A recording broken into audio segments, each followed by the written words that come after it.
How to delete card from Walmart account. Hey everyone, welcome back to our channel. I am Bimal from Geek. In today's video, I'll show you how you can delete your payment method or your card from your Walmart account if you've added them. So make sure to watch the video till the end. Now, when you shop for products and you might have needed to add your card, but now you simply want to delete it. Well, first of all, go to walmart.com. I'll also make sure to drop a link down below. Once you go to walmart.com, click on your account button, which is at the top right hand side of the screen, and on the list of these options, go to the option called account again. Once you come to the account page over here, you'll be able to see these options, and on the left hand side, you want to simply use and go to the option called wallet. So make sure that you go to the wallet tab.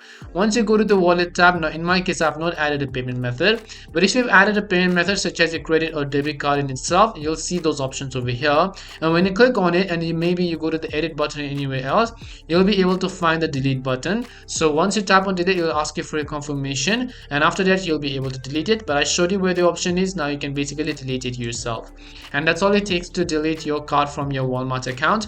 We hope the video was really helpful, and if it did help you, make sure to leave a like and subscribe to our channel. If you have got any more questions, feel free to leave them down. Thank you very much for watching, and see you soon in our next video.